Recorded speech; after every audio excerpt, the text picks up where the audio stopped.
Danganronpa. Well, bet you didn't see that coming. Well, neither did I, to be perfectly honest. Especially considering the new series idea I had was a music-orientated one. That wasn't even going to start with Danganronpa, but yes, with Pokemon. Well, all I can say is, no need to panic. It's still me. You can tell by the fact that I'm covering Danganronpa. Again. Kinda trapping myself in a creative bubble, but oh well. I did have a video of this sort planned out for a good while now, ever since I finished SDRA 2 to be precise. Anyway, hello there! Finally, like however many seconds or minutes into the video this is, welcome to the first of 6, or 7, not sure yet, videos where we will take a look at all the Danganronpa games, including Ultra Despair Girls and, more importantly, the Another series. Are you actually including fan-made duology in this as well? Might as well include all Danganronpas then, huh? Alright, 2 points regarding this. First, I've only played the Another series so far. Pretty self-explanatory. And second, these particular fan games insert themselves into the main series in such a non-intrusive way that it somehow fills gaps regarding events before Trigger Happy Havoc and after Goodbye Despair, I believe. Not really sure, but I think so. Anyway, the point is, it's good, it's interesting, and it meshes with the mythos created in Trigger Happy Havoc perfectly. Oh hey, that's the name of the video. So, before we go forward and begin this series, allow your resident idiot to give some disclaimers. Firstly, spoilers literally everywhere. I'm not joking. The series of Danganronpa retrospectives might even spoil other games, since I just write shit on the fly in my scripts. Of course, spoiler warnings for said other games will be foreshadowed in the video itself, so I'll give people a chance to not hear them if they don't want to. Still, spoilers for the entire Danganronpa series, including Danganronpa Another and Super Danganronpa Another 2, are very obviously imminent. Secondly, this is very much like my top 10s and TWDs. All that will be said here will be my own opinion and nothing else. Only clarifying it because, well, I imagine that this retrospective might have some pretty nuclear takes. Especially during a certain controversial entry. Thirdly, this video is long. Like, long for my usual standards, I'd imagine. I'm actually retroactively adding this point because at the moment I'm writing this, the script is 14 pages long. That being said, I'd recommend, if you do end up watching this, putting the video in the background while doing something else. Trust me, this isn't the podcast for sure, but it can be just as effective. Finally, this is the first video of this kind I ever do on this channel. So, please let me know in the comments below what I can do to improve for future entries. And now, finally, with all of that behind us, let's get talking about Danganronpa Trigger Happy Havoc.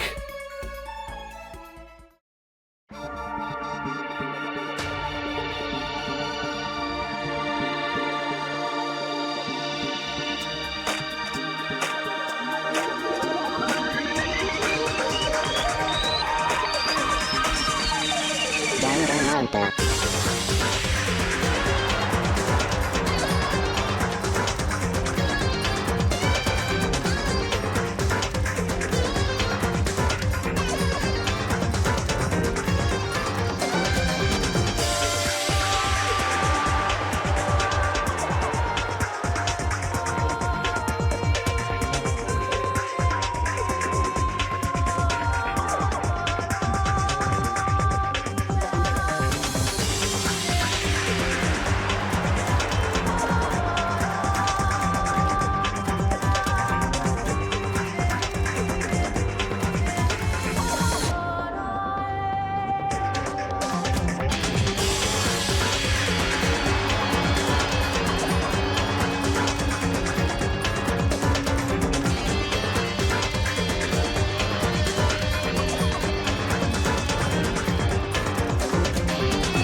For those of you who might have stumbled upon this video while lost in the digital sea that is YouTube, and don't know what it's all about, allow me.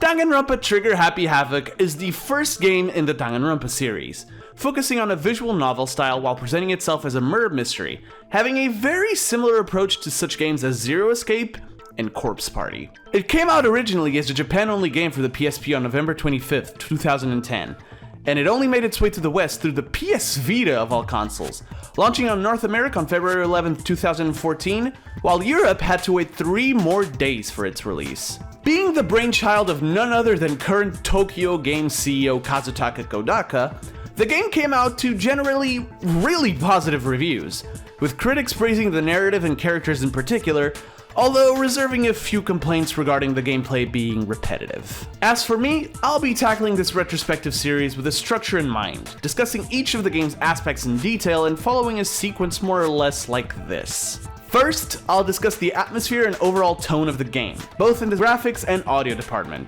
followed secondly by the characters and how well they are implemented.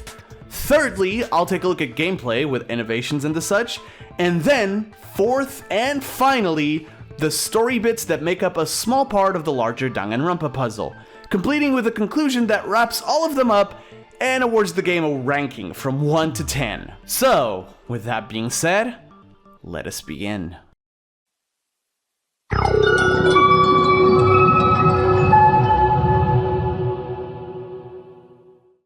Trigger Happy Havoc, as I said before, was the first game in the series, which means it had a monumental task ahead of itself to set a precedent for its eventual successors. Now, this applies to pretty much every single one of the points I said before, but unsurprisingly, I'd say atmosphere plays a massive role in how the game is perceived.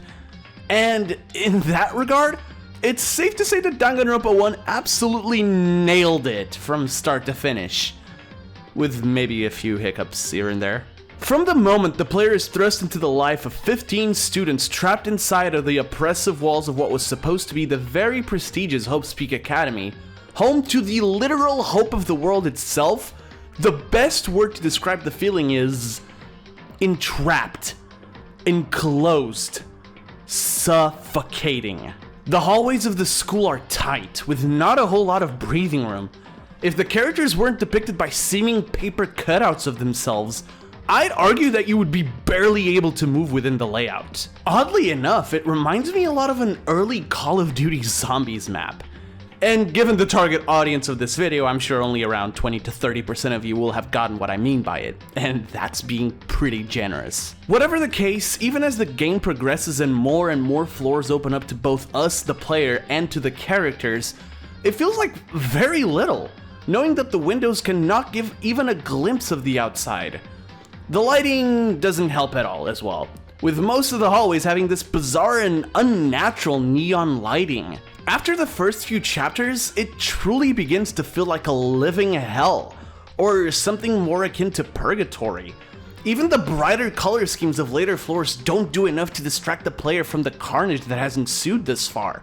And I think it's a massive plus to the game as a whole. And even when you are given a brief moment of new imagery to appreciate, in the form of the trial grounds, which shift every single chapter by the way, that too is fleeting, as it usually just means you are entering the arena of death once again, something we will definitely discuss later.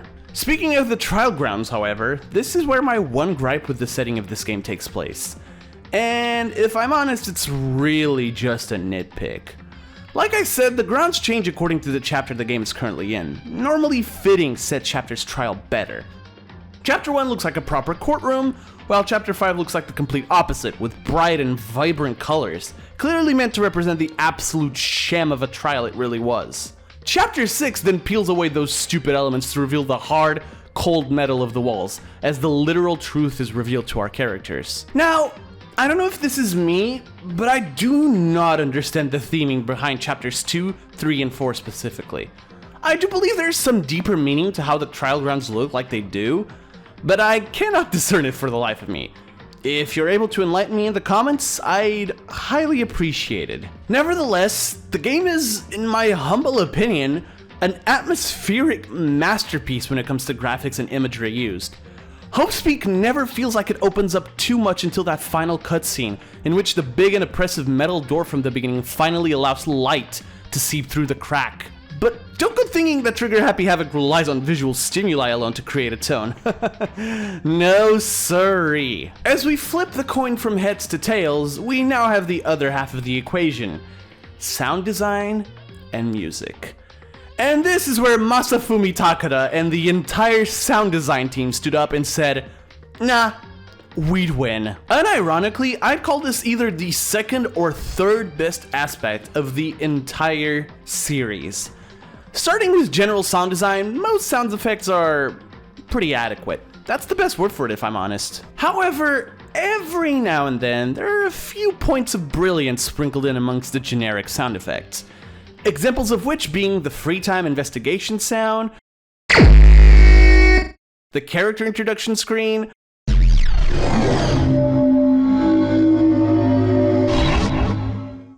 and, of course, the wonderful little jingle that plays before each execution.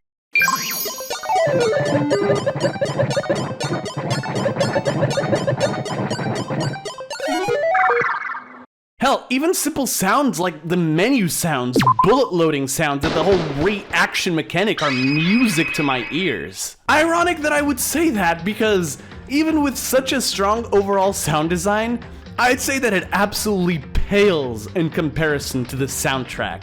Once again, being the first game in the series had Trigger Happy Havoc on the spotlight. But, like I said, Masafumi Takada decided to just cook absolute fire. Whether it be free time or calm rains,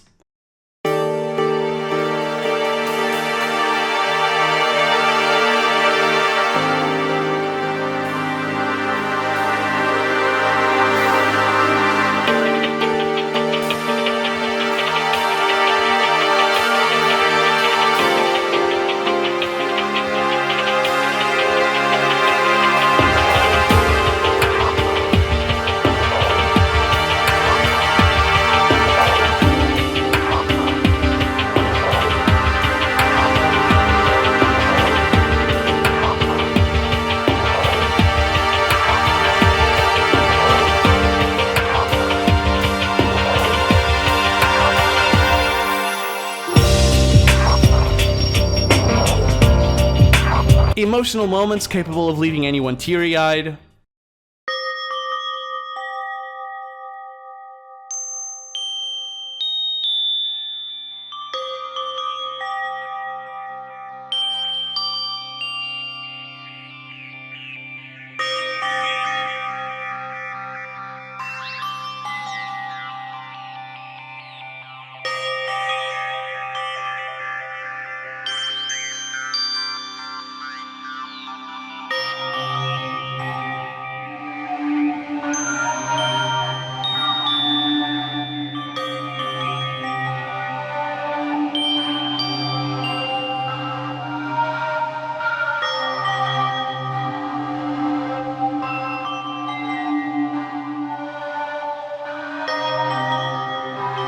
lore reveals that shatter all preconceived notions.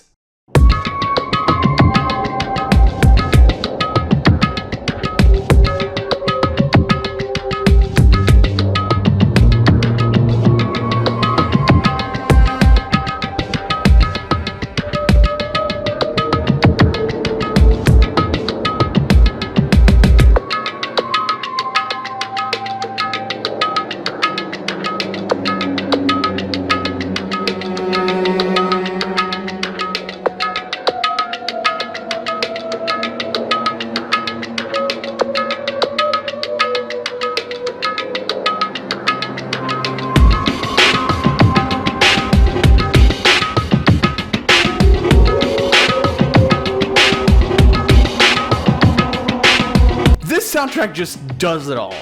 And yet, there are 3.5-ish tracks that I'd like to highlight as to how much of a genius this man was while composing. First, we have my personal favorite tracks from this game. Hence why I said 3.5-ish.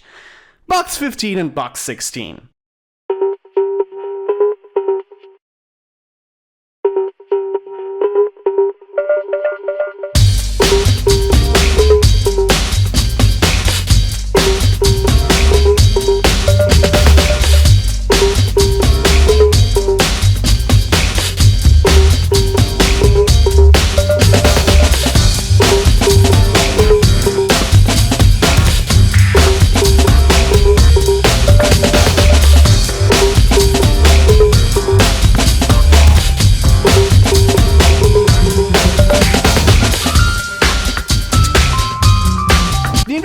themes are, well, I want to say they're perfect, but my brain is kicking in, so I know I can't. If anything, they are thematically perfect. Box 15 works as a more general investigation theme. Something like, well, someone's died, time to make sure we don't too. Sure, the jazz helps a ton in setting a more noir and detective vibe, something many players will have appreciated, but if I'm honest, Box 16 is where shit hits the fan. This variant of Box 15 only plays in the endgame, within chapters 5 and 6, and after the reveal of the major plot twist of the game, which we will certainly talk about later. And from the get-go, it is clear why it was made for the endgame.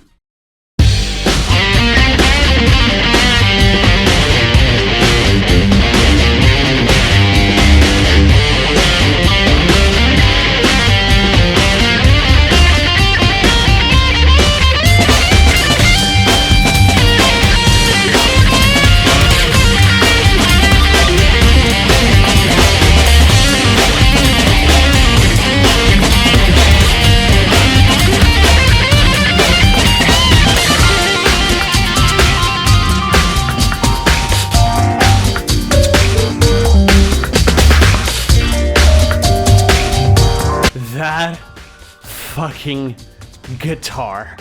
It gives me life every time I hear it, I swear. Fitting for the situation, absolutely. While Box 15 gave that detective vibe I spoke of earlier for good reason, Box 16 really doesn't need to do that, since, unbeknownst to even the player, the cast aren't really investigating a normal murder. Therefore, this theme allows itself to get loose and pump the player and the protagonist for the final few hours of the game's story. Then, we have a classic of the Danganronpa series, Discussion Heat Up.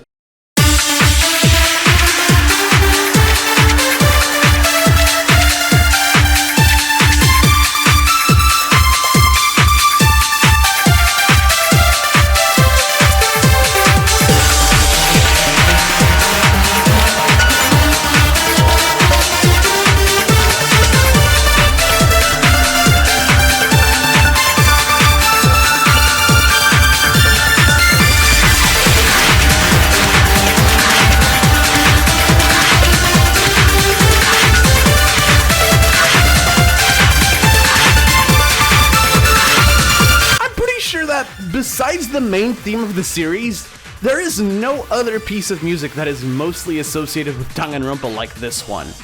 Which is funny to me since it's mostly meant to be a mid-trial discussion theme for non-stop debates, when I'd argue that discussion, hope versus despair, is far more important thematically. Nevertheless, it's time to turn up the heat. This track is an endless barrage of auditory inputs of the highest caliber, making damn sure that the player understands the situation around them. See, this usually plays when the main character is on the back foot in a class trial, needing to turn around the argument with evidence previously found. You slip up once, and you're fucked. And this theme absolutely conveys that expertly. And finally, we have the perfect theme for impactful moments, be it lore reveals or straight up based stuff. New World Order.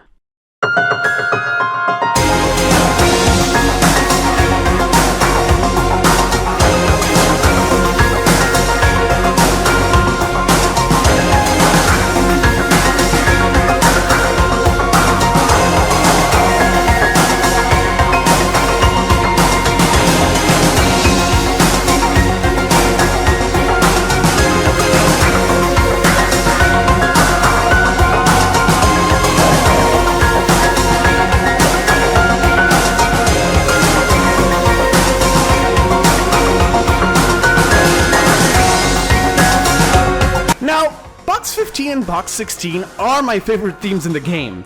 The reason it's not by a large margin? This track.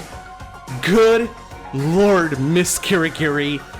What the hell are you consuming to summon this music piece from the heavens above to announce that a dead body moved itself?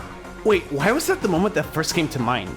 Surely some other, more memed part of the game would be the first thing to appear, right? Well, I don't think it really matters. Right? Whatever the case, this is just a matter of Takada reusing motifs in the right spots. New World Order and Climax Reasoning are pretty much the same piece.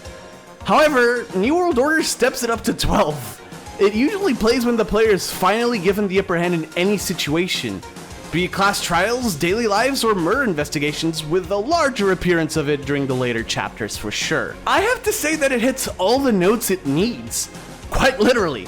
It's one of the few select tracks that empower the player in their pursuit for the truth. Oh, and of course, it's also the main theme for a certain Kyoko Kirigiri, but that's obviously a minor thing if I'm being truly transparent. All of those to say, the soundtrack is phenomenal. Trigger Happy Havoc defined a style that is undeniably considered the quote-unquote Danganronpa style, which grew and evolved with the series as well, being something we will revisit for sure in later entries. Entering in the land of the subjective, the atmosphere is the second best thing this game offers. Like I said at the start, the visuals really solidify the idea of feeling cramped and enclosed, with no hope of escape, while the music was suited for pretty much all the scenarios displayed within the game. Hopefully, I've made you understand how important this aspect is. Now, on to the next.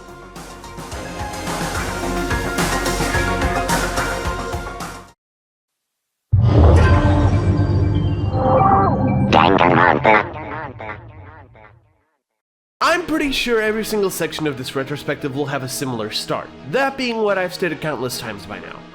Trigger Happy Havoc had a Herculean task to set the right tone and show the right qualities to have the possibility for future games. With the atmosphere proven to have done just that pretty well, we turn our attention to the characters. The cast of Danganronpa 1. Widely considered to be the weakest in the entire series by the community, and, well, subjectively speaking, they are unfortunately correct. Nevertheless, I intend to dedicate enough time, hopefully, to each of the characters in this cast. Something that should be easy for me, given this series right here exists.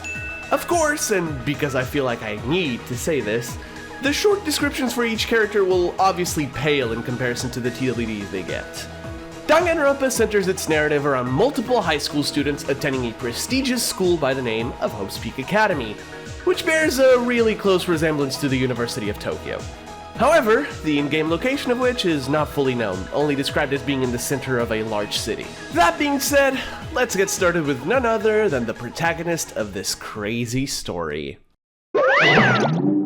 Makoto Naegi, Ultimate Lucky Student, voiced by Megumi Ogata in the Japanese dub and Bryce Papenbrook in the English dub. He's your typical guy placed in an unbelievably shitty situation, even if supposedly with ungodly amounts of luck, although I personally doubt that last part. Those characteristics of his do make his presence relatable, as he's the closest to an absolutely normal person we have in the cast, which is saying a lot. I personally think he's serviceable as a character within the Killing School life. However, his role as protagonist is heavily nerfed due to multiple things, most of which we will talk about later. Still, he's an overall enjoyable presence to have, even if only to serve as the eyes of the player and audience. And he will never know why that's funny. Kyoko Kirigiri, Ultimate... weird, it's blank. Never mind, I guess. She's voiced by Yoko Hikasa and Erika Harlicker. Meet the person holding 80% of the logic of this game in her head, often seeming cold and distant to her classmates. No matter what happens though, the cast can always count on her to just keep a calm head and, actually think for a bit. Super underappreciated ability in this game, actually. My second favorite character in Trigger Happy Havoc for multiple reasons, most of which I simply do not have the time to talk about, unfortunately. Sayaka Maizono, Ultimate Pop Sensation, voiced by Makito Homoto and Dorothy Elias Fon. Cute, seemingly an airhead, and compassionate. A needed presence in an overall pretty gloomy cast, all things considered. There's not much else to say here, I'm afraid. I personally love Sayaka, but there are many people who really don't like her.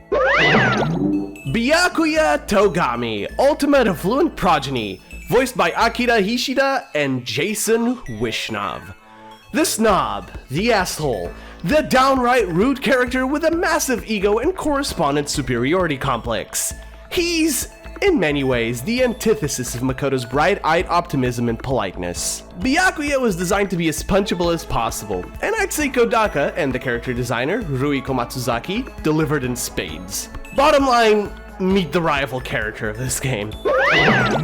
Mondo Owada, ultimate biker gang leader, voiced by Kazuya Nakai and Keith Silverstein. Strong presence with a badass demeanor, menacing poses, and just no patience whatsoever. Basically what you'd expect from someone who has that ultimate talent, if I'm honest. Also, if you couldn't tell, his design was heavily inspired by a certain Josuke Higashikata from a certain JoJo's Bizarre Adventure Part 4 Diamond is Unbreakable. Completely unrelated note aside, Mondo's the bully with the heart of gold in this game. Expect a lot of swearing, threatening, and just, general bro talk.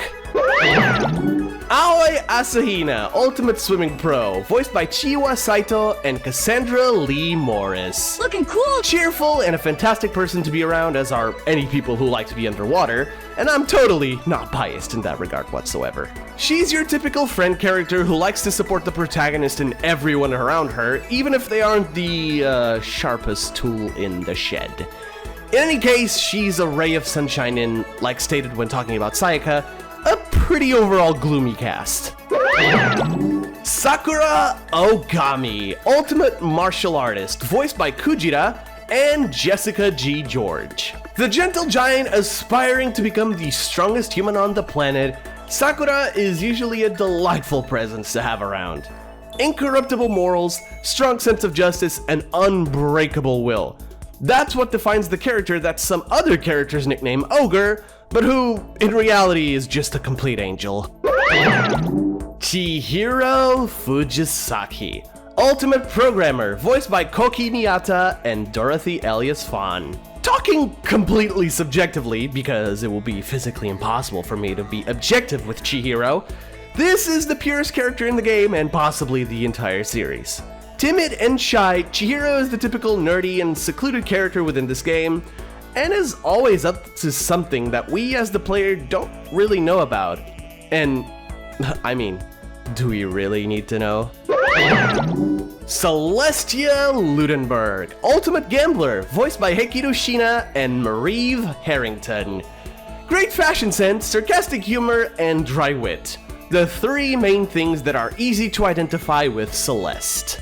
She also has a huge superiority complex, although compared to Byakuya's, it's more akin to a god complex if I'm truly honest. Big dreams and aspirations, the Queen of Liars does everything she can to live up to her title in the game. Goth girlfriend with delusions of grandeur, everyone. Think you passed me? I will continue to steal from you. Hifumi Yamada, ultimate fanfic creator, voiced by Kappei Yamaguchi and Lucian Dodge. The culmination of my very first TWD statement. I personally do not hate any of these characters. Meet the NEET that still lives in his parents' basement drawing questionable manga for a living. Acting as one of the two characters in the cast with the highest comedic value, Hifumi tackles the more touchy comedy, although not necessarily entirely relegated to that role. Toko Fukawa, ultimate writing prodigy, voiced by Miyuki Sawashiro and Amanda Selin Miller. Insecurity and inferiority complex given human form. That is who this girl really is. Within this game, I would say Toko is unfortunately the most inconsequential character in the roster. And I wish I was kidding, because talent and design-wise, she's one of my favorites in the game. For someone who likes to write novels, she forgot to give herself a meaningful role in the story that she found herself in. And that's kind of a bummer, because her alter ego is phenomenal. Genocide Jack, ladies and gentlemen. Ultimate talent? Pfft, who needs it? Voiced by Miyuki Sawashiro again and Aaron Fitzgerald. All the personality that was missing from Miss Fukawa is found within this absolute lunatic. A serial killer with a downright fetish for cute boys, capable of the absolutely most vile and hilarious one-liners in the series. Watch yourself around this menace, and I mean it, especially if she decides to pull out those scissors. Holy moly, does she have a lot. Kiyotaka Ishimaru, Ultimate Moral Compass, voiced by Kosuke Toriumi and Sean Chiplock. The biggest goody two-shoes within Trigger Happy Havoc's cast, this guy attempts to often act as the voice of reason, only to allow that role to be enacted by the far more competent Kyoko. Still, I'd say he's enjoyable. Not very memorable, though. Yasuhiro Hagakure, Ultimate Clairvoyant, voiced by Mayasa Matsukase and Kaiji Tang. The all-seeing eye that manages to be right 30% of the time, all the time. Yasuhiro, or Hiro as he's called, is the second half of this game's more comedic side, tackling just the utter nonsense and stupidity. Were you expecting something else? Well, this is the guy who claims his burger got stolen by an alien spacecraft. Whatever I say will pale compared to what he really is. Leon Kuwata, Ultimate Baseball Player, voiced by Takahiro Sakurai and Grant George. I'm struggling to come up with something to accurately portray who and what this guy is, so I'll do my best with a little bit of improv. For starters, he's one of the bros of the cast. Not as much as Mondo for sure, but he qualifies in my opinion. I mean, look at that hair and beard, dude's metal as fuck. Ironic, considering that despite his frankly godlike ability for baseball, he wishes to be a musician. Frankly, with that look, he's halfway to being a decent heavy metal guitarist or vocalist. And last, but definitely not least, Junko Enoshima, Ultimate Fashionista, voiced by Megumi Toyoguchi and Amanda Celine Miller. Your typical fashion girl who will not take the killing game lying down, nuh-uh. Oh, sorry, I forgot she's not like other girls. She has... And that's the cast! Now, you might be wondering, Ed, aka Laghost, why on earth did you spend 8 minutes and 58 seconds. just introducing the characters like this when most of us already know them? The answer is simple, dear viewers. Without them, this game would not be the same. Sounds pretty self-explanatory, right? You'd be surprised at the number of people that would suggest a change to some characters' personalities, no matter how small they are. While, yes, none of them are perfect, well, minus Chihiro, their flaws are more than justified by the story their existence is able to weave, which we'll get to later for sure. But wait, aren't we forgetting someone? Headmaster of Hope Speak Academy, Monokuma. The living and beating heart of the entire Danganronpa series, but above all of the first game. Sarcastic, malicious, and above all, a barrel of laughs. This is the single funniest character in the game, no exaggeration. I mean, with the insane competition of Hero, but that's about it.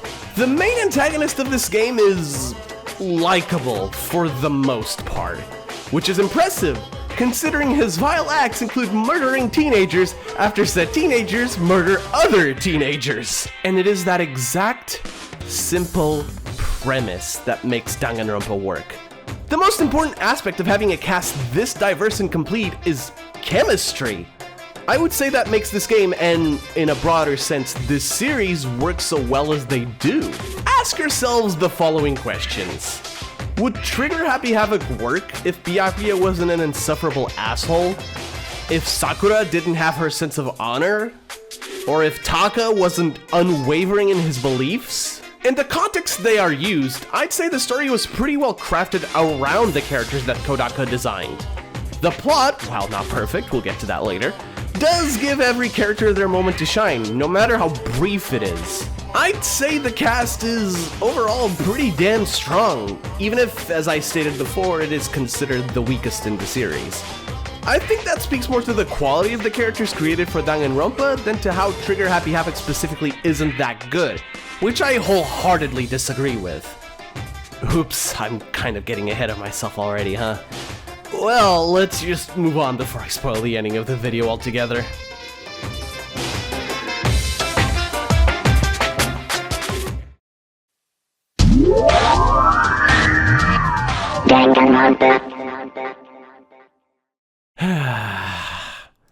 I knew this was coming. We all knew this was coming. Let me start by saying this. Being comprised of visual novels, the Danganronpa series always had its hands and feet tied by the proposition of, well, having very limited gameplay. Anything that would be given to the player in terms of pressing button to make thing go burr would be limited to what the story they were trying to tell would allow. That being said, yeah, this is probably the weakest aspect of the game. And even so, it's still pretty solid overall. There are multiple aspects of gameplay to look at, starting, of course, with the split between the two different types, daily life/investigations and class trials, both with their own pros and cons. And I intend to look at both of them separately before combining them and seeing how smooth the transition between them is. So, let's start with...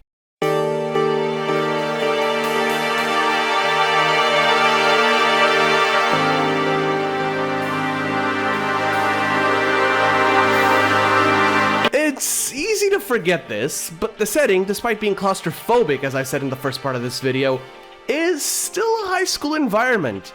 The daily life segments are, by and large, huge slice of life moments between what we assume to be, well, high school students. These segments, therefore, are where the player is given the most freedom to explore and investigate their surroundings.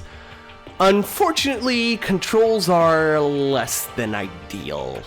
There's a reason why Trigger Happy Havoc has many memes regarding its overworld gameplay, shall we call it. First and foremost, Makoto, since when were you 4 feet tall? It is ridiculous that if you get close to any character while roaming through the academy, you have a close encounter with their crotch. That's no exaggeration, by the way. How is it possible that the player POV has them lower than Chihiro motherfucking Fujisaki? Adding to that, the controls during these segments are far from optimal. Going forward and back is totally fine, but God forbid you try to do a fast turn in a hallway. It's worse than parallel parking near a football stadium on Derby night. Might not be the only sports joke in this video. However, it is worth noting that, while a massive component of navigating the cursed hallways of Hope's Peak Academy, this is only part of the gameplay in these sections. Every so often, you are prompted to enter a room, where your controls are switched up. A reticle shows up on screen, as you are able to freely move it just like you would the cursor of your computer mouse, clicking on things that either the game tells you to check out, or that you are just simply curious to give a look over. While getting to said rooms can be a little frustrating at times, the rooms themselves are pretty enjoyable to navigate for the most part. Good thing too, because deadly life investigations depend on that second navigation type. It's easy to overlook the problems with the hallway navigation, however, because the devs, probably out of self-consciousness, added a handy-dandy teleport system to several points in each floor of this cursed school. And that's it for the daily life/investigation segments. Yep, it's extremely simple. Like I said, visual novels. Overall, I wouldn't say it's atrocious. I mean, I've certainly played games that controlled worse than this. Still, if you're using keyboard and mouse, good fucking luck, because you'll likely need it. However, if you'll recall, that's only half of the equation. And I'm happy to announce that class trials are far more forgiving, especially, and ironically, to mouse and keyboard players. Class trials, as the name implies, happen to determine the true culprit of the killings that transpire throughout the game. This time, the game forgoes the stupid 4 feet POV bullshit of daily life for several cinematic shots of the trial grounds, and the students participating in the debate, Makoto included. In between the bits of dialogue where such shots are used, though, we have the multiple class trial minigames.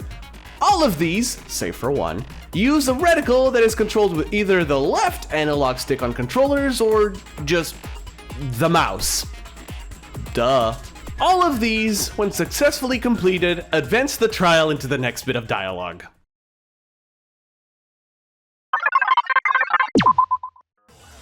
Starting with the most well-known aspect of class trials, the non-stop debates. They're called so because holy shit, chill the fuck down everyone! Yeah, this is a mechanic where a bunch of characters give off a bunch of statements, some of which contain weak spots, highlighted in yellow. The main goal is to use truth bullets, which roughly translates to evidence the player found during the investigation, to shoot down the correct weak spot. Simple and to the point. It's the most striking aspect of class trials for a reason. Next up, Hangman's Gambit. The name on the label says it all. It's literally Hangman, but you click floating random letters that show up to form, well, in all honesty, pretty easy words or sentences. Usually, the answers to these Hangman Gambits are something pretty obvious that the trial is pointing towards. I'd imagine you usually wouldn't need to enter what looks like a virtual environment in your mind to figure this shit out. But hey, I'm not a Danganronpa protagonist. What do I know? Getting close to the end here, we now have Bullet Time Battle, or BTB for short. A glorified rhythm game with 3 inputs. Lock onto sentences, shoot down said sentences, and reload. Leaving the fact that the music is an absolute banger, I want to point out something that I kind of forgot earlier in the video. The theming of guns and bullets in the game. Both in non-stop debates and in BTBs, most of the sound effects are literally revolvers being reloaded. Adding to that the name Truth Bullets, I'd say the name of the series makes a lot of sense. Literally. Last, but certainly not least, we have Climax Reasoning. This typically closes out a case in class trial with a recap of what happened from the start of the planning for the killing until, usually, the finding of the body. I'd say this is my favorite minigame due to both the soundtrack used when you're piecing it all together, and also because you are literally building manga panels to explain murder cases. It doesn't get much more anime than that, and I fucking love it. As for the music, well, I know this isn't the atmosphere segment, but I really just have to play it, even though I've played New World Order before, and they're essentially the same piece. I don't think they could have made it scream, yeah, you are the culprit and I'm gonna prove it to you, more than with this track. And that actually covers everything a class trial usually has to offer, at least in Trigger Happy Havoc. As you can imagine, the game mechanics got upgraded a lot as the series went on. Still, for what they are, class trials are definitely the strongest suit of the game, especially when compared to the overworld exploration. Overall, I'd say this is actually a positive for Trigger Happy Havoc, since these segments of the game are easily the most unique. I'd say that the class trials were the thing that really allowed the game to distance itself from Ace Attorney, and especially Zero Escape, but still maintain that murder mystery visual novel vibe to it. Honestly speaking, the gameplay on its own is pretty alright for the most part. It's the loop cycle of the gameplay that can draw a slight amount of criticism, and I can definitely understand it to some degree. It can get a little repetitive from a gameplay standpoint to go through daily life, discover a body, investigate, and class trial. Although I personally argued that the chapter differences make it intense and interesting enough to, simply overlook that. Besides, I'd say the real repetitive loop is inside the class trials themselves. And again, I'd say it works due to how you progress the story and make discoveries with it. Don't think I have much more to add regarding the gameplay. It ranges from pretty good to a little stiff, but I don't think it ever becomes flat out unplayable. Which is good, because I don't think there's a lot of gameplay elements that could have fucked up. Thank God.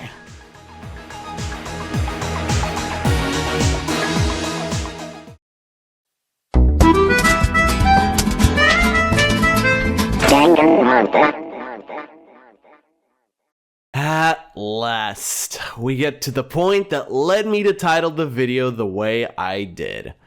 You have no idea how much I've contained myself while writing the other segments, not to delve too deep into the story this game tries to tell, because oh boy, the amount of stuff I have to say is insane. I'm mostly a simple young man who might or might not get too into video game lore just because I love to imagine the universes in which said games take place.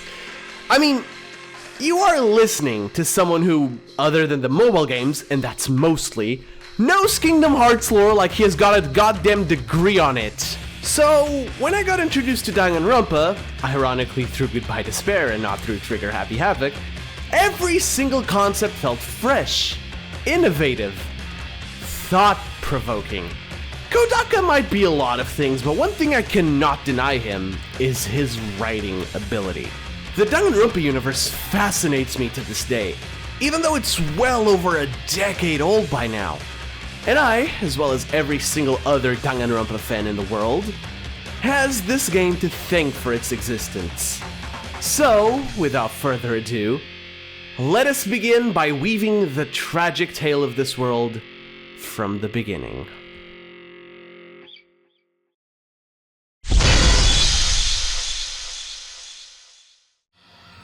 Danganronpa Trigger Happy Havoc, as I've stated many times before, follows Makoto Naegi, an ordinary high school boy chosen as the ultimate lucky student of Class 78 of Hope's Peak Academy, a prestigious high school that houses the very best students at what they do, appropriately titled Ultimate or Super High School level in the original version of the game. What would be a great opportunity for an otherwise average Joe quickly turns to shit, as he falls unconscious shortly before the entrance ceremony is supposed to take place. Upon waking up, he meets up with the other 14 characters I talked about earlier, as well as Monokuma, the self-entitled headmaster of the school. This psychotic bear clearly states that, to leave the now boarded up school, there was only one way: to kill someone. That's quite the jump, huh? Almost like we missed some context along the way. Well, that's because we did, although most of it is not revealed in this game, weirdly enough. And it's that precise point that leads me to title the video like I did. It becomes increasingly obvious as we traverse through the game that certain events happened within the universe of Danganronpa that led to everything we see in Trigger Happy Havoc, although it's never really explained until the end. And even then, certain key elements are left out until the sequels. The Mythos. The whole universe Kodaka and his team came up with for Danganronpa starts with a simple question. Who is Monokuma? Or rather, who's controlling the psychotic bear? It's a mystery that is expertly built up as we watch the students of the 78th lose their lives, either by the hands of their classmates, or by the seriously ridiculous and barbaric executions the mastermind came up with. And so, just as a first-time player would, let's go through each chapter individually.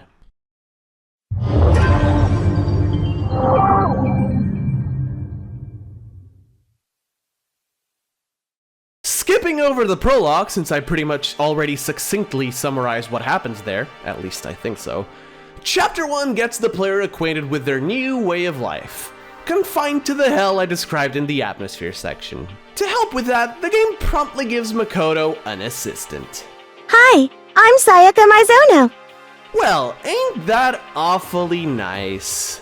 Sayaka Mizono is what I'd call the perfect tutorial character for the entire Danganronpa series. A seemingly pure, cute as hell, milquetoast girl who our protagonist used to know from middle school offers herself to be your assistant throughout this chapter, pretty much making sure the player never feels alone. You might believe that's weird considering the oppressive nature of the game thus far, but this is done on purpose and for a very good reason.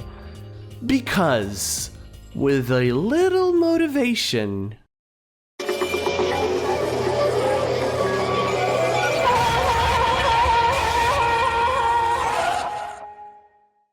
your best friend can quickly become your worst nightmare.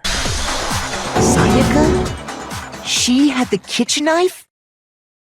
But we already said that the attack started with... The person with the knife attacked first, and the sword was used as an impromptu defense. Then the one who attacked first was... Sayaka? Now do you understand?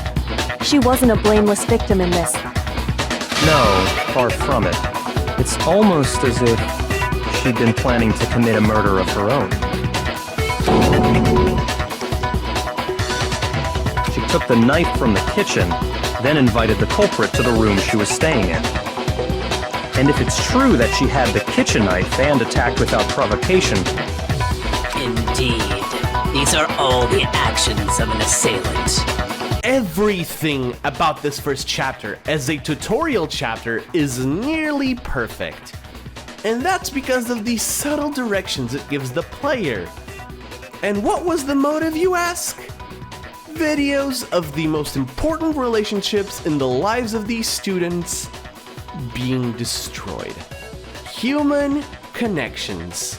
Ironic, isn't it? If there is a point I must address as being the weakest part of the chapter, however, I would have to go with the killing itself.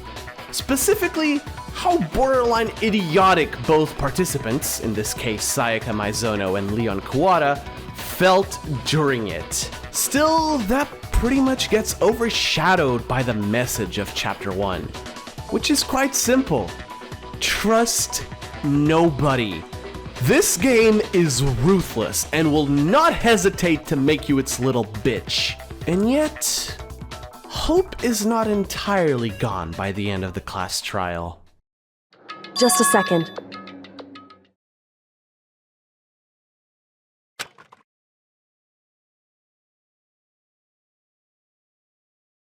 Makoto.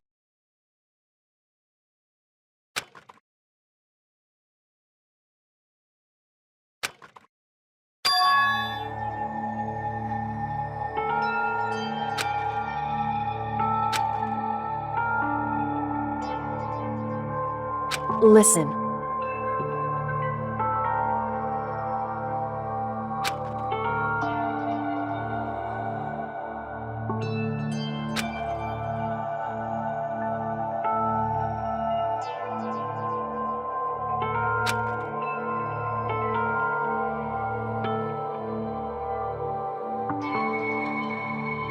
It's true.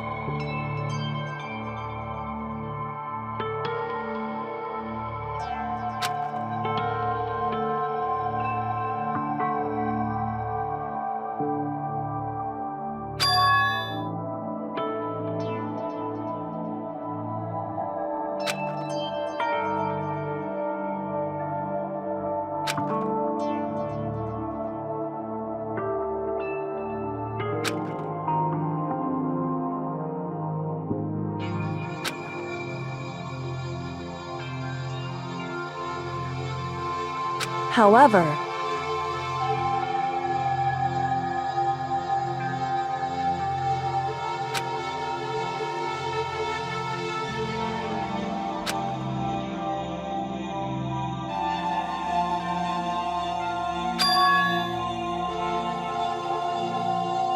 so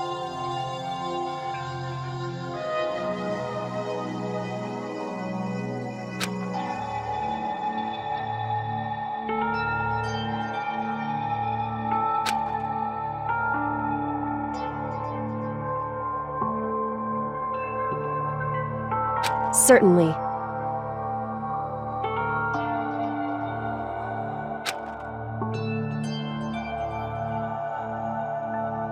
Anyway,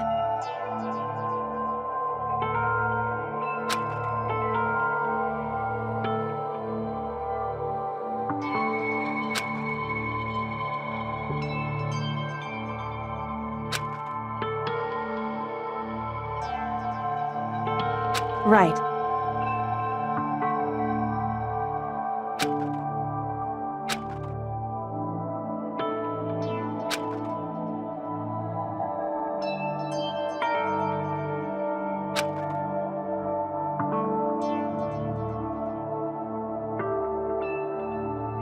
Correct.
Perhaps there is good left somewhere.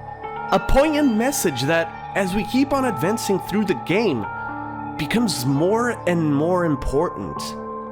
In the darkest of times, there is always the faintest light.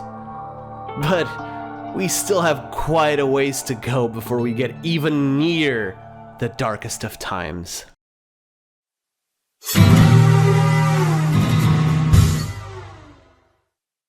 Chapter 2 is where the status quo gets its first major shakeup ever since the prologue's ending. The student count is down to 12, after Sayaka was killed by Leon, who ended up executed for his crimes, and Junko died to Monokuma himself after breaking the rules. And the atmosphere accurately reflects what it feels like losing 3 people that, although somewhat strangers to most of the cast, were still real, tangible people who had thoughts, feelings, and aspirations. Inversely, the building opens up with each class trial, as if the price of exploration resides in the souls of those who were killed. Just another kick in the teeth from Danganronpa. Either way, with the player now fully aware of the seriousness of the situation, the game fully introduces its antagonist's character, in the form of the ultimate affluent progeny, Byakuya Togami. Short and sweet, since there's a lot to be said still, he's an asshole, and he doesn't even bother hiding it. And he stays the same until the proper beginning of the endgame.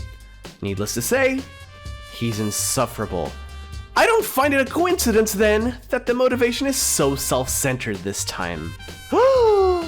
Embarrassing secrets? Now that's slow, you shitty Care Bear reject. I mean, it's not like that's motive enough to kill, but still.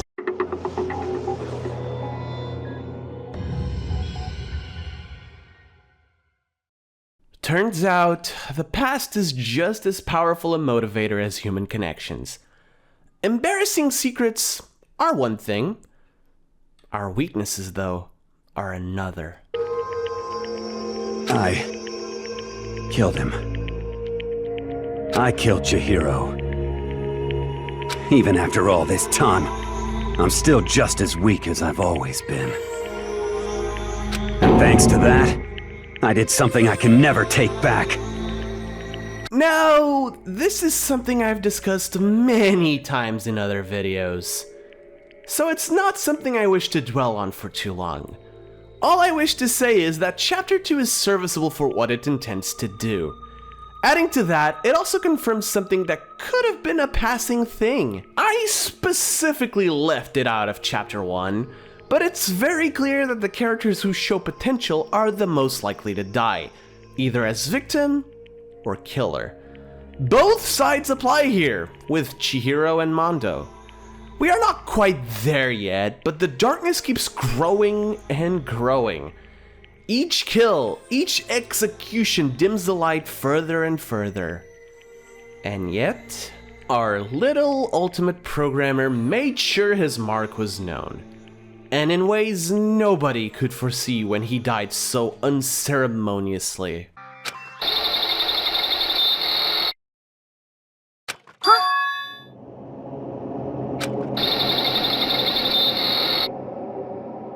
Huh?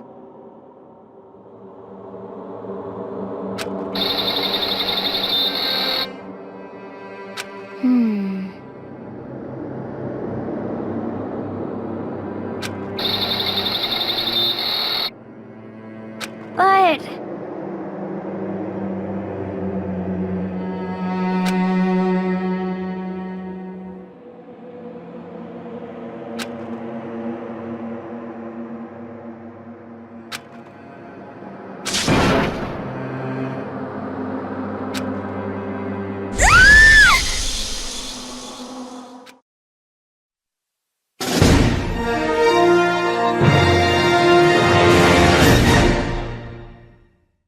Alright, this one is complicated to say the least. Has anyone heard of Chapter 3 syndrome? Well, it's real and can and will hurt you when playing a game like this. Case in point, our third stop is coincidentally considered by the majority of the fandom to be the worst chapter in the game. Some go a step further and claim it to be the worst in the series. While I don't quite share that latter opinion, the first one is unfortunately a given. Still, it's not irredeemable, not by a long shot. Starting at the beginning of the chapter, we immediately meet its catalyst. This guy. This one right here. Meet Alter Ego, Chihiro Fujisaki's child. This little guy is absurdly important going forward, for reasons we'll start seeing in Chapter 4. However, in this chapter, well, I believe Need Another Name summarized it best. I'm actually an AI alter ego of Chihiro. I can also transform into Mondo for some stupid reason. Fuck yeah, Chihiro hentai games. What the fuck is wrong with you? That's my bro. Hentai. Bro. Hentai. Bro. Hentai. Bro. I miss ya and your hilarious videos, man. Anyway, back to the point at hand. There's not much to say about the conflict in Chapter 3 because it hardly classifies as a conflict. Although, I must admit, a deeper analysis of Taka's character is warranted. TWD number 12. In the end, though, it doesn't even matter. The actual motive of the chapter feels almost like an afterthought. But since it both does guide the killer's actions and also serves the bigger picture of the lore within the game, I'll briefly talk about it. Without further ado, I give you this! $10 million! I've prepared this graduation present for whichever lucky student makes it out of here alive! What do you think? It's $10 million bucks! 10 million smackaroos! It's like totally wowie wow, am I right? Yep, it's greed. Still, despite the game's narrative making it seem like the motive is all but irrelevant, and like one of Taka and Hifumi will kill the other over Alter Ego...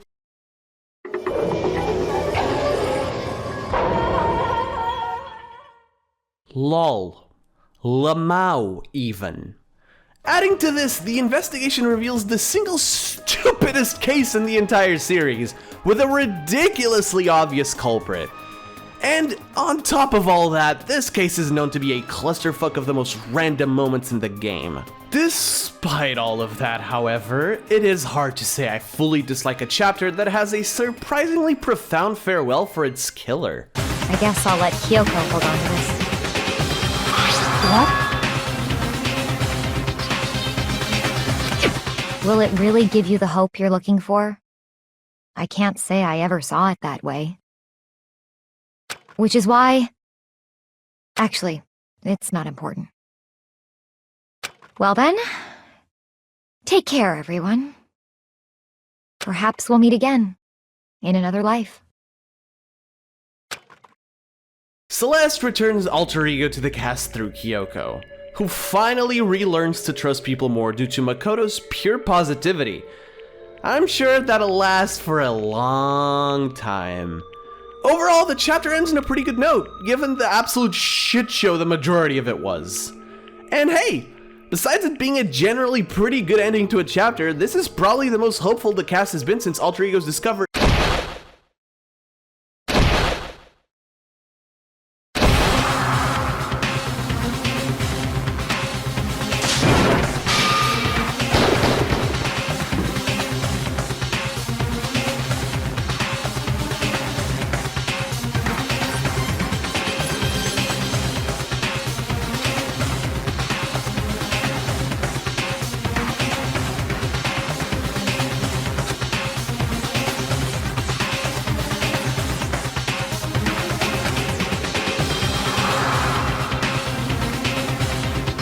Why, you... What do you think you're doing? I asked you a question. What's the meaning of this? How dare you defy me? This wasn't part of the deal!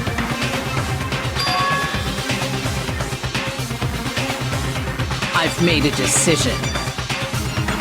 I will no longer retreat, no longer compromise, no longer regret. I've made my decision. I'm going to resist you. Okay. But you do realize what will happen if you go through with this, right? You haven't forgotten, have you? What I'm holding hostage? Oh boy.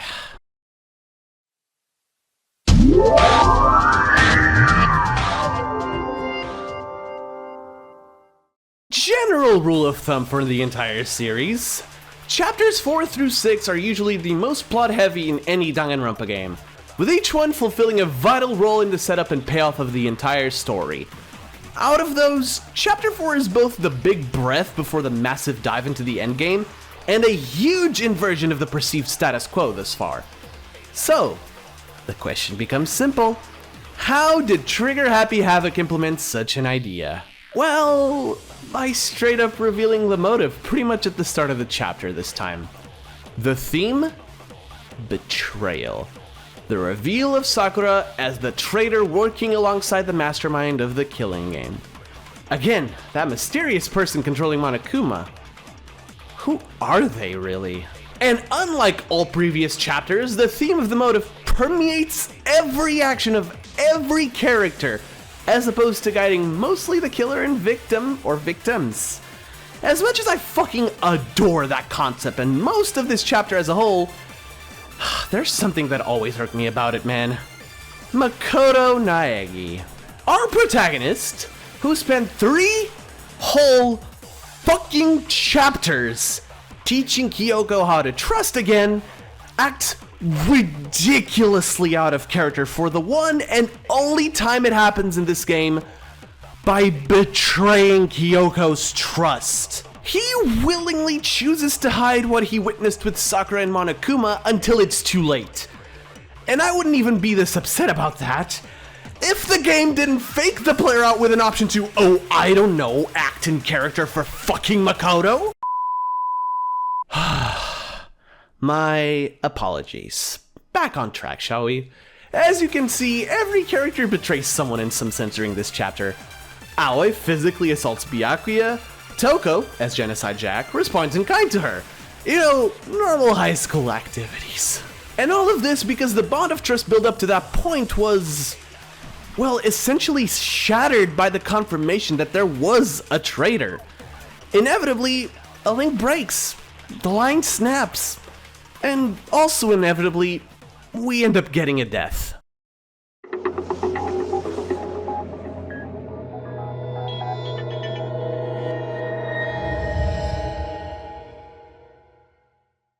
This happens to be my favorite case in the game, because even here, the main theme of the entire chapter shines through.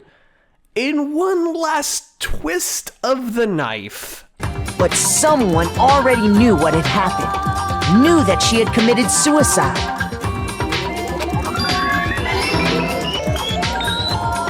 And that same someone quietly snatched the bottle of poison from off the ground.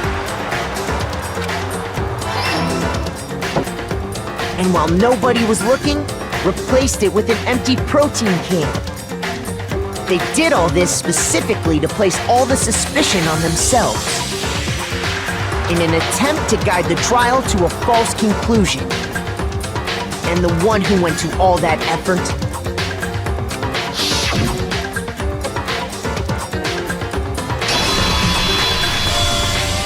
was you, Hina.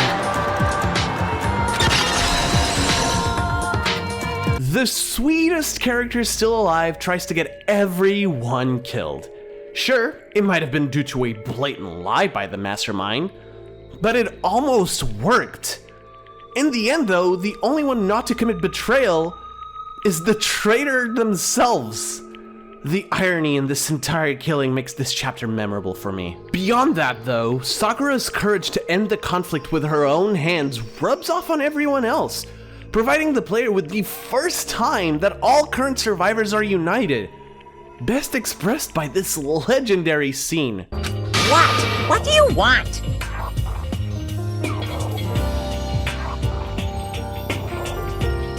How strange.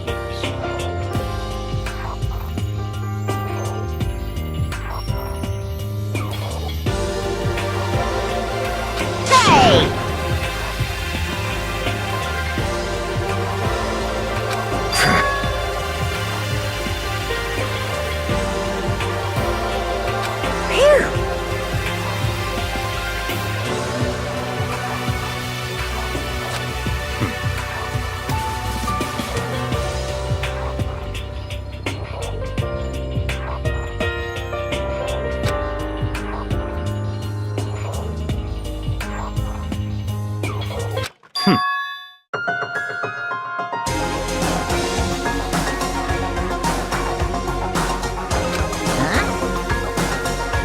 Naturally.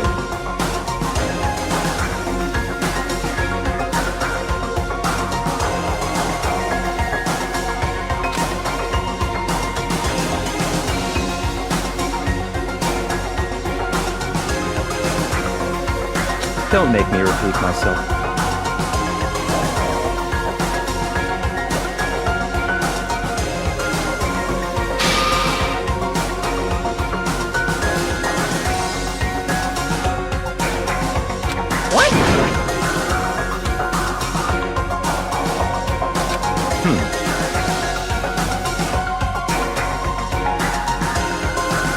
It's all clear now.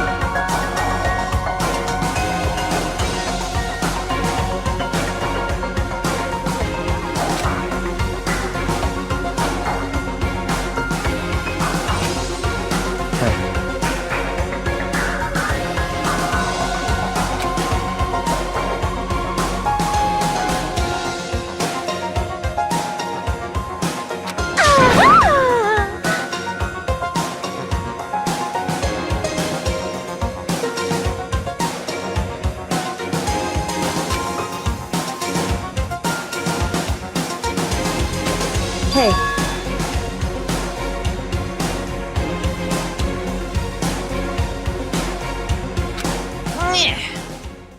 The inversion in the status quo is done. There is nothing left to add, surely.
Are you done, game?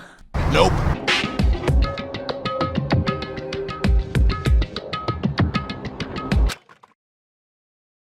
Mukuro Ikusaba.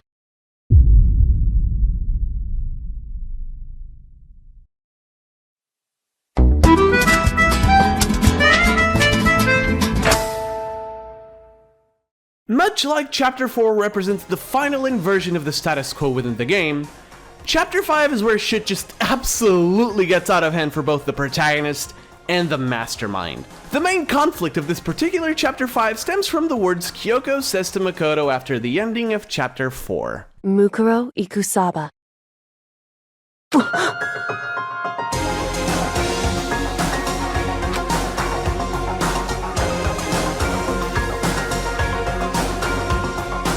Mukuro Ikusaba. The 16th student, lying hidden somewhere in this school.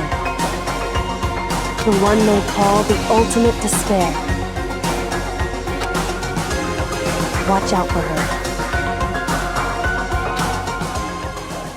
It is unbelievable how this reveal guides the rest of the game, no questions asked. The main word to describe this particular section of the game would be chaotic.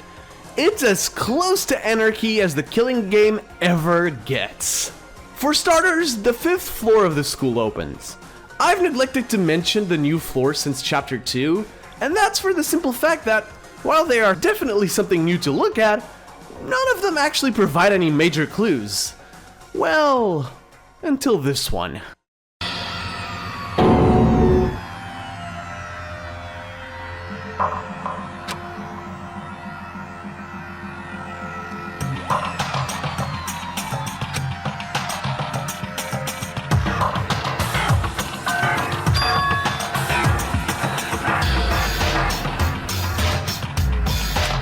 I see.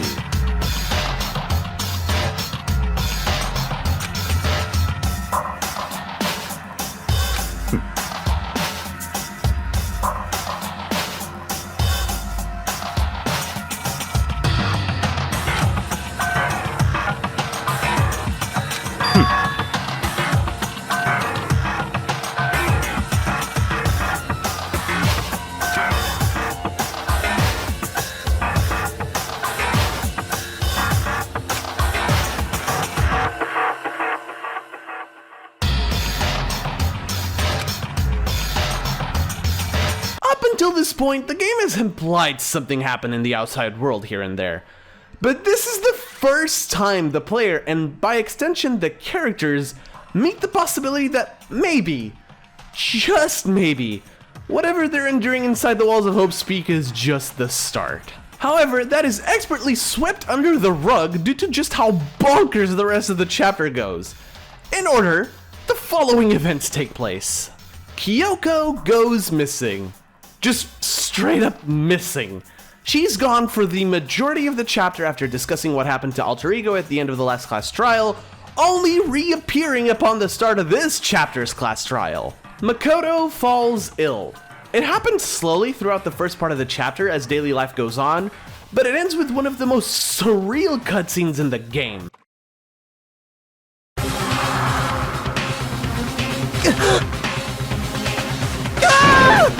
Yeah, you're seeing this right. Makoto nearly fucking dies during his fever-induced delusion. And the player is led to believe that what he's seeing isn't real, especially considering Kyoko's apparent appearance and save. While that was happening, Monokuma seemingly stopped working. How do we know this? Well, when Makoto wakes up and joins the rest, we find Byakuya leading the remaining survivors, as they dismantle a Monokuma bot. You heard me right. In an attempt to figure out how they work, the rest of the cast decided to dismantle a damn Monokuma robot. And that's when control is completely lost. Up until then, the characters had their first taste of relative freedom since the beginning of the game. However, as the group attempts to get access to the headmaster's office on the 4th floor, Genocide Jack comes yelling about a corpse.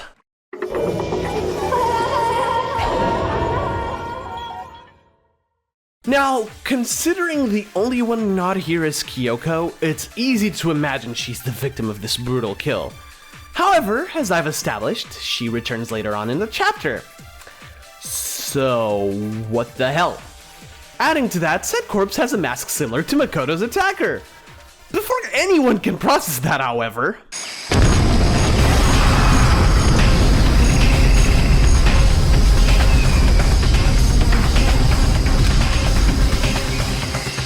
that's right, baby, the body fucking blows up. Following that, the group heads to the data center, now unlocked with a key found with the body. It's here where one of the main plot twists happens. The entire killing game is being broadcast. As if all that wasn't enough, Monokuma comes back to life to announce a class trial must be held for the body they found in the garden. Whoop-de-doo, here we go again! The entire game is once again shifted, with the victim being associated with Mukuro, who Kyoko mentioned at the start of the chapter, and Kyoko herself becoming the main suspect. Remember how I said the aesthetics of the trial grounds were vibrant and colorful as opposed to a normal trial? I meant it when I said that the trial was an absolute sham. This chapter is marked by the mastermind's repeated attempts to kill either Makoto or Kyoko, with this class trial being the ultimate plan for that. And eventually, they succeed, even at the cost of the game's credibility.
There's only one other possibility I can think of.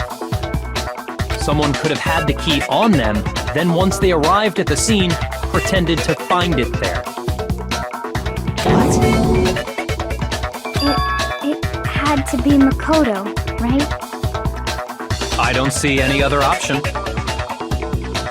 Wait a second! You've got it all wrong! Let's think about it one more time. There's gotta be a hidden side to this case. Huh? A hidden side? First of all, there's something off about this entire trial. You all see it, don't you? Mukuro, who we didn't even know existed, suddenly shows up dead, and then we're thrown into a trial. And Kyoko even said, it's a trap the mastermind set for us. So that's why this has to be... Okay, time's up! Huh? Time's up! Class trial's all over! Everyone can stop talking now! What? Time's up? What do you mean time's up? There's no time's up. Since when have we... It's because you were late, so we had to push back the start time! So then, it's time for voting time, okay? Everyone, please vote using the lever in front of you! Voting time?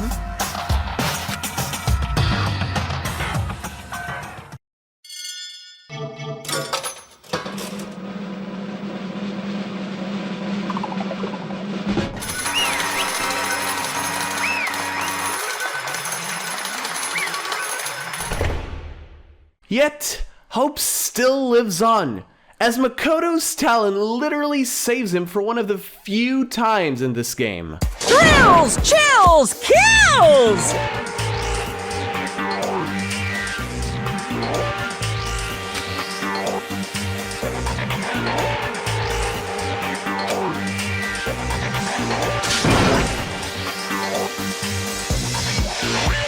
I don't expect you to forgive me. I know this is all my fault.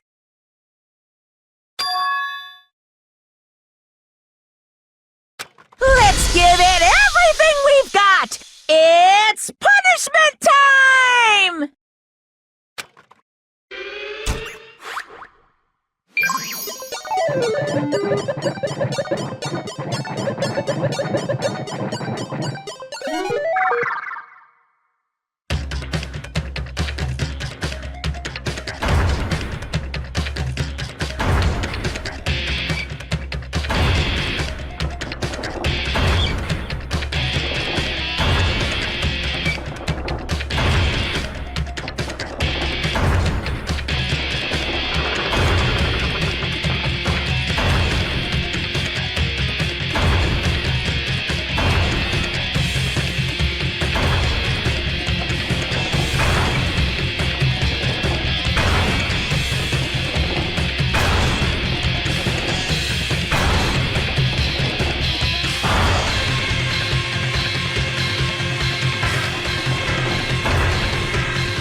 The last scenes of the chapter have our ultimate lucky student stuck in a garbage pit of sorts, before being rescued by none other than Kyoko, who wishes to atone for allowing Makoto to essentially die. This part of the game has some of my favorite dialogue in the series, and I'm not even kidding. It's at this point where all the loose ends converge, with the stage set for a grand finale. The mastermind screwed up by rigging the game to kill one of those two. And now, Kyoko fully trusts Makoto with everything she knows. The time for the final battle fast approaches the cast.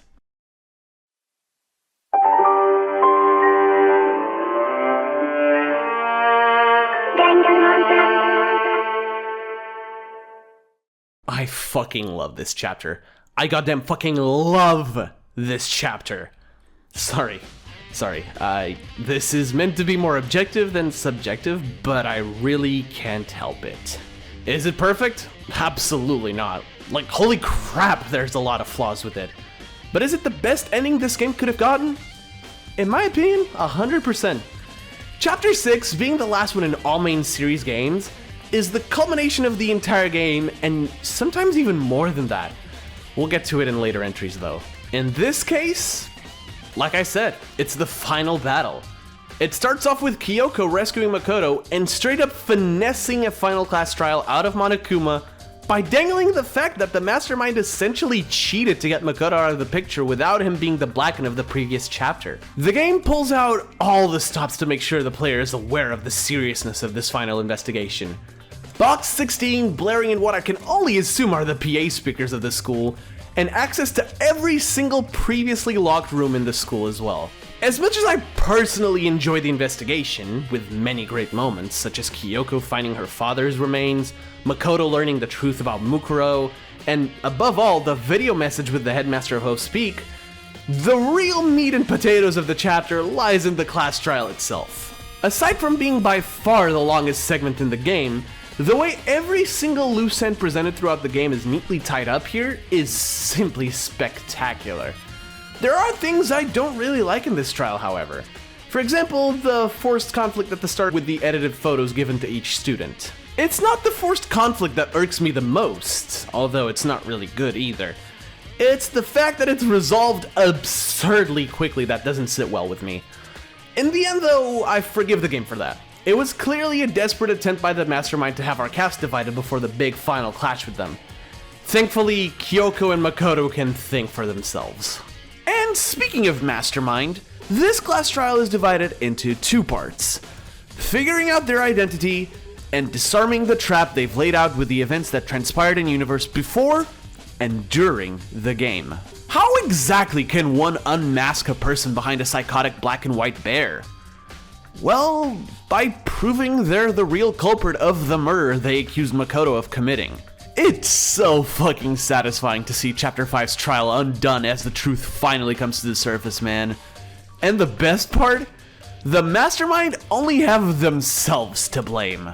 The critical piece of evidence that ends up exposing them is the fatal injury that Mukuro's body sustained, explained by the Monokuma file of the previous chapter. It perfectly coincides with the only rule breaker of the entire game. And actually series, now that I'm thinking about it, Junko Enoshima. In layman's terms, Mukuro had disguised herself as Junko, while Junko herself... This is the truth behind Mukuro's murder. And the one who carried it all out is the true mastermind. The one controlling Monokuma.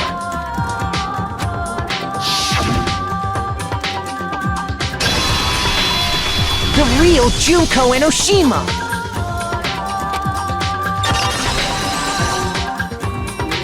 The trial up until that point had been great, no doubt about that.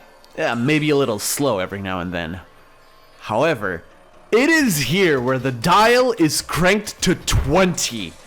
Junko finally makes her debut as the final boss of the entire game, only to reveal herself to arguably the best character this game has to offer us. We have been waiting so very long for peasants like you to appear. If you swear your fealty to us, we will reward you with half of the entire world. We've even drawn up the deed already. We will grant you honor, status, and some of our home cooking. Have you made your choice? Will you serve under us? Junko fucking Enoshima, everyone!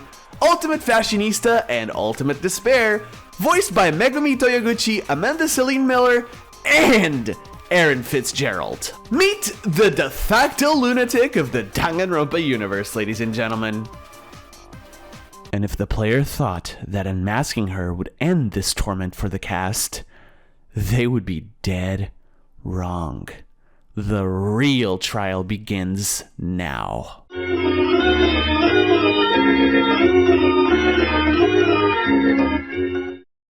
Second half has started, team. What's our game prognostic? This is the outside world you've all been so anxious to claw your way back into.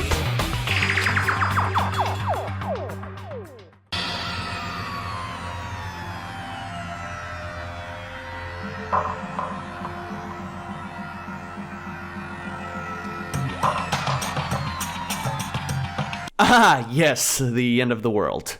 So, remember the emphasis I gave to each of the motives for killing throughout the game? I didn't do it by accident, or by coincidence. It was deliberate. This is where the crux of the matter comes into play. The entire killing game is only possible because Junko managed to remove the memories of their time spent as a class in Hope Speak Academy. From everyone. Weren't we discussing our missing memories? Why are you trying to change the subject? If you would listen, you would see I'm not changing the subject. We are discussing your memories. What I'm trying to say is, the seed of despair is closely tied to your own memories. How so? You see, by taking away your memories, I gave you hope. Of course, that hope merely existed to be consumed by despair. Besides making each of them assume that the other students were complete strangers, it also served a far more vital purpose. It single-handedly created a scenario in which the cast believed that the outside of the academy was better than the inside, when, in reality, it's even more hellish. The images I showed at the start of this quote-unquote second half depict an apocalyptic scenario led by people that seem more like mindless drones, conducting behaviors of savagery and destruction.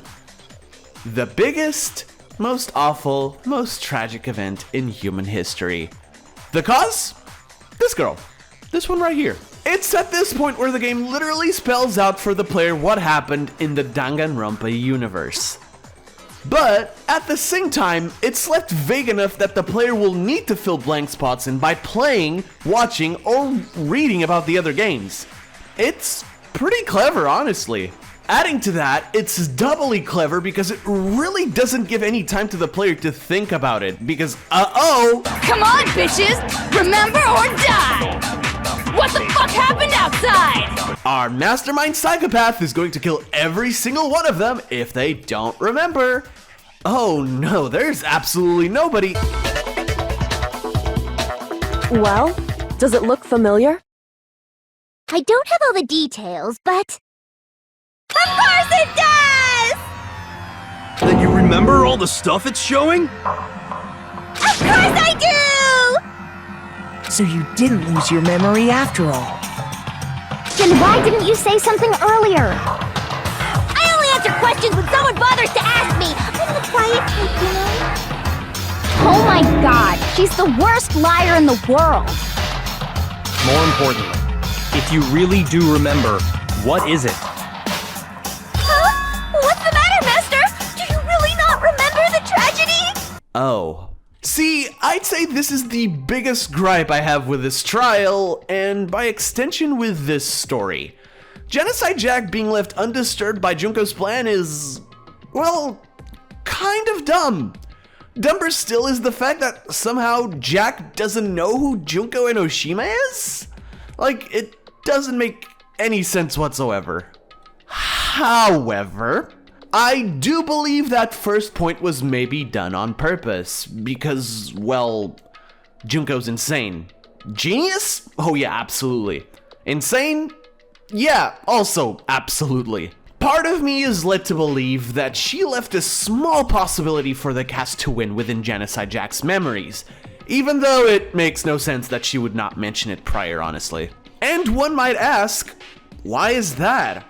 The answer is not very obvious until later, reason why I'll address this again, well, later. In any case, Junko successfully drives the entire cast into despair after revealing the state of the outside world. Actually, that's not entirely true, because it is finally time for the protagonist of this game to shine. As Makoto is poised by Junko again to be executed so the others keep on living in the big air quotes safety of Hope's Peak, away from the hopelessness of the outside world, he finally stands up, and not just for himself, but for everyone else. One person's despair is enough to seal your fate. Isn't that just the most hopeless outcome ever? So, who do you think's gonna give in? Whose despair is gonna sign your death warrant? No one. Nobody's gonna give in to despair! We're not gonna lose to you! So boring. Stubborn till the very end, huh? Well, that's fine. Then let's just hurry up and get it over with. It's time for the final vote. Everything will come to an end. Your stupid hope. And your stupid life! Don't lose hope now! All my fortune-telling senses are telling me not to leave this place.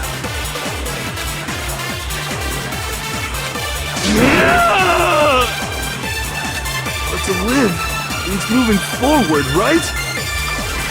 So even if it's hard, even if we're scared, we don't have any choice, do we?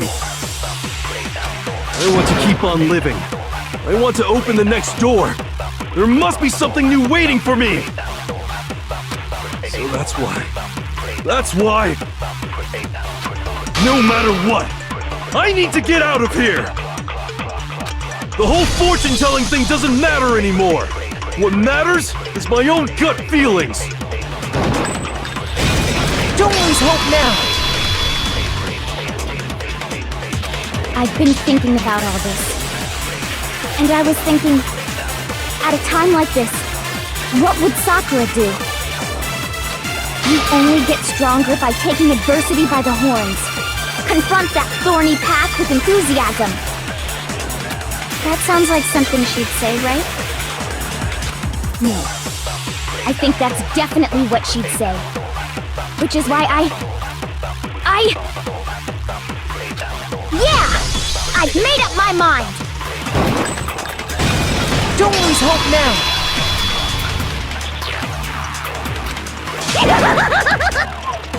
I don't care either way. I'm fine with whichever one is more interesting. Actually, I may not look like it, but I always hated school. Hell, no matter how I look, still hate it. Oh, but no matter what, Master has to come along with us. Don't lose hope now. What's the matter? You're not actually trying to encourage me, are you? Ridiculous. It never even crossed my mind that I might give in to despair. But don't misunderstand me. I couldn't care in the slightest what happens to you. I just have to keep my word. I swore I would end the life of the Mastermind. Besides, the Togami family isn't dead, because I'm still alive. So until I can restore the Togami family and bring it greater glory than it's ever known...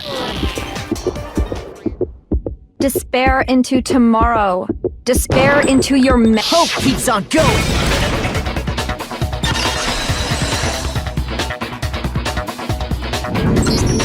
I refuse to give up. I refuse to get bored. I refuse to throw it all away. I refuse to despair. Because all I have going for me is the desire to keep moving forward. I think Junko realized that she wasn't up against the pitiful boy she expected, especially when her plans are thwarted by his speech alone. One by one, the people Junko convinced of the hopelessness of the situation in front of them are brought back to the light, culminating in one of the most iconic moments in the entire series. Don't lose hope now!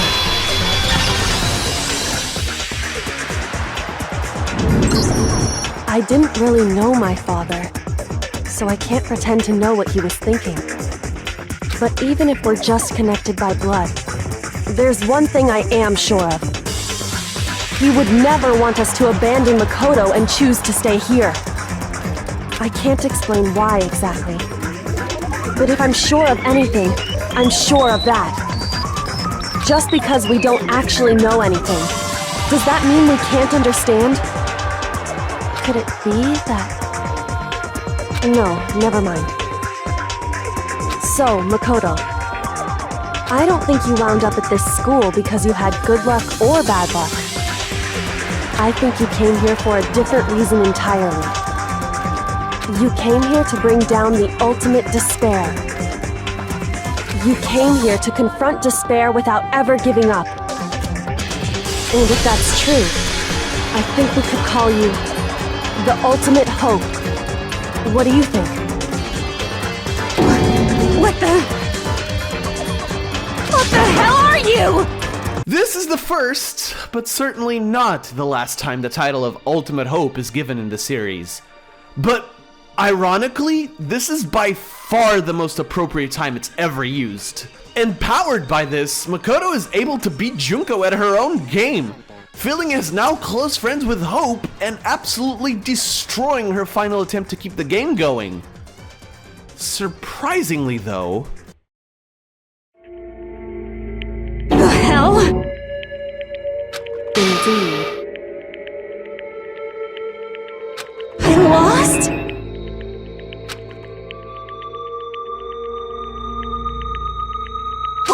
that's just...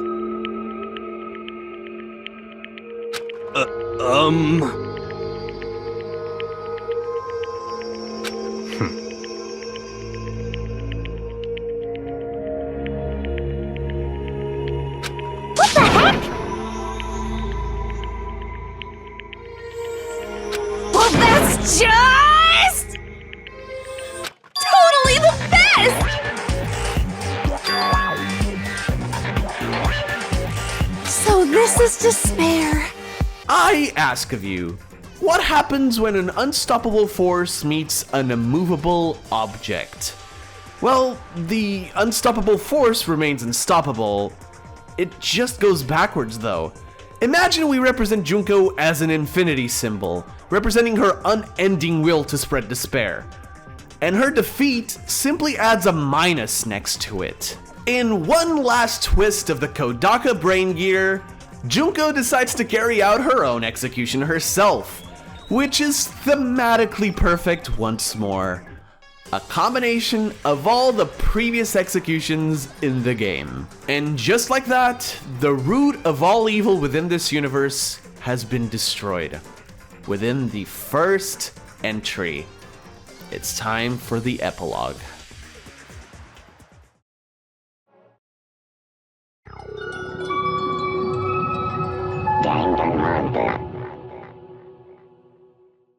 I might love Chapter 6, but this small part of the game might genuinely be my favorite. The cutscene itself is fine, one last bit of banter between the characters before they decide to move on and leave the school for good. It's the symbolic meaning of Makoto opening the door for all of them to escape that really gets me. This epilogue serves as a perfect reminder of how far these characters have come in this story. Kyoko and Byakuya showing the most growth, obviously, but none of the other characters are completely sidestepped either. But most importantly, this isn't a celebration. They're not hugging each other and having a laugh because they survived. Sure, they're happy their torment is over, but this is more of a moment to grieve, especially for Makoto. It's easy for the player to forget, in the midst of defeating Junko and her plan, that no less than 9 people lost their lives. 10 if you include Junko herself. The ending isn't meant to be cheerful, but somber. And that's why it works so beautifully. With one last encouragement from Kyoko, Makoto opens the doors to their freedom. The white light symbolizing the first hint of the outside they've had in the nearly 2 weeks they were trapped inside that hellscape. For now, the game doesn't even bother asking further questions. As far as the player is concerned, this marks the end of the story for Makoto Naegi, Kyoko Kirigiri, Byakuya Togami, Aoya Sahina, Toko Fukawa, and Yasuhiro Hagakure, the survivors of this story. And just like that, we finally close the book on the killing school life of the 78th class of Hope's Peak Academy.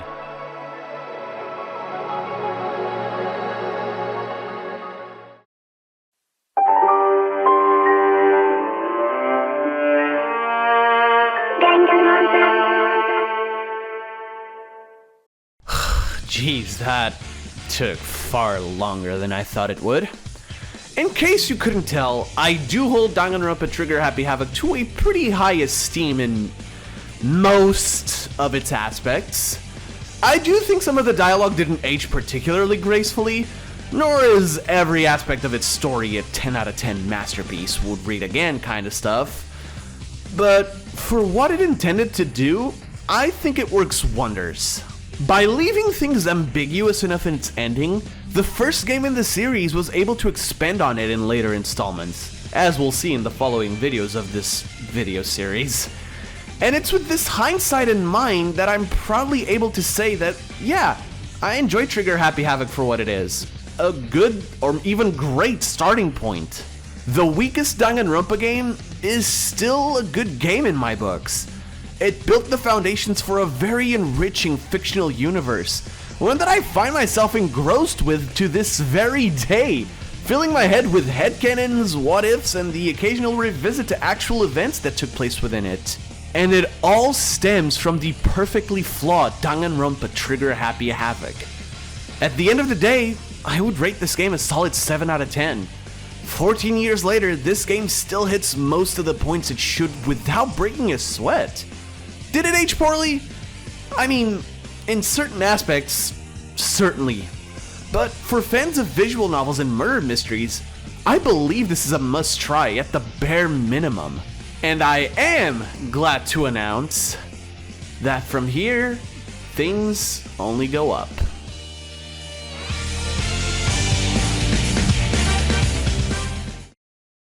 You've somehow made it to the end of this absolutely insane upload. Seriously, what the fuck was I thinking? Oh sure, I'll just give my thoughts on the game and I'll be done. 20-minute adventure, in and out. Boy, was I wrong as usual.